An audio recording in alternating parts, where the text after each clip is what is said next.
All right, good morning, everybody. So today we're talking about waste, and we're talking about waste in the context of the Kaizen Gemba management model. Waste is bad for business. We got to eliminate it. If we can't eliminate it, we want to mitigate it.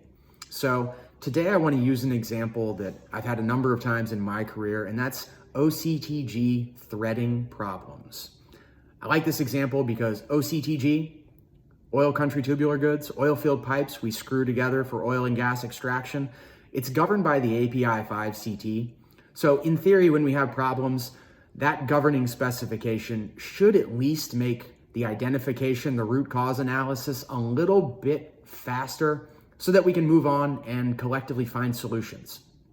So how do these threading problems represent waste under Kaizen? In three ways. One, we've already identified that if I can't thread it, it's a defective product. That's definitely a problem. Everyone involved, mill, processor, distributor. Two, it creates waiting. I can't thread my order. I can't ship it to a client. And then of course, there's also the waiting at the processor. Rather than processing material, inspecting it and putting it on a rack for shipment, we've got to go ahead and go through the cycle one or more times. We've got to add steps like cutting back and then deburring ends, things like that. Time, money, resources, all getting wasted through this exercise. And of course, we just covered it. Extra processing is our third component of waste. Should be able to do this once, thread it, inspect it, rack it. Instead, we're doing it multiple times. That's not efficient, that's waste. So we see that this waste, the problem that starts in one area, it really percolates to a lot of other areas. So waste becomes costly in multiple different ways. But how do we use Kaizen to eliminate this waste? Number one is teamwork.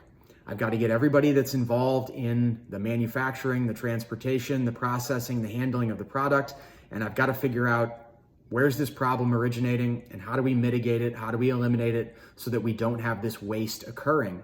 We can get back to those profit-seeking job duties that we frankly probably like to do more.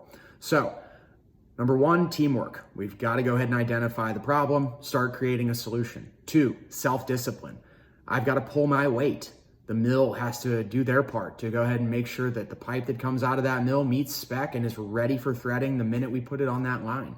Transportation. If there's something occurring between the mill and where we try to get the material processed, we've got to identify that and we've got to fix that problem. So the self-discipline to go ahead and do my part to fix the problem.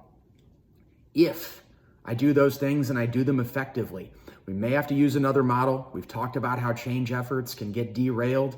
We looked at that through Cotter. We looked at that through Deming. So you might have to employ an additional model here to keep you on track. But once you've got that solution, you start working towards it, you start implementing it, and you start seeing those results. You see those efficiencies. That waste is reduced. Guess what? You get those back-end benefits of Kaizen as well. Number one, improve morale. When employees see that their managers are working to make their jobs and their lives easier, that can only have a positive benefit for your company.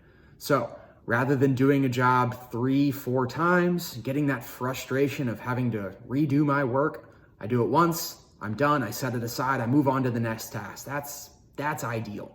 And then of course, quality circles and improved organizational culture. People start developing a bit more of an eye for other areas where there might be some waste and that things can be improved. And of course, they know that management is going to be receptive because they've seen those initial small efforts implemented, checked, acted on, and now everyone's life's getting a little bit easier. So the culture becomes more amenable, more open to suggestions for continuous improvement. So Kaizen becomes a very self-reinforcing model when correctly deployed. So that's Kaizen in a nutshell. Lots of benefits, both monetary and non-monetary, to help your company reduce or eliminate waste and get back to those top and bottom line improving job duties that we all like so much. So how have you used Kaizen in your work? How might you deploy it in other areas? I'd love to hear from you. Otherwise, thanks for watching.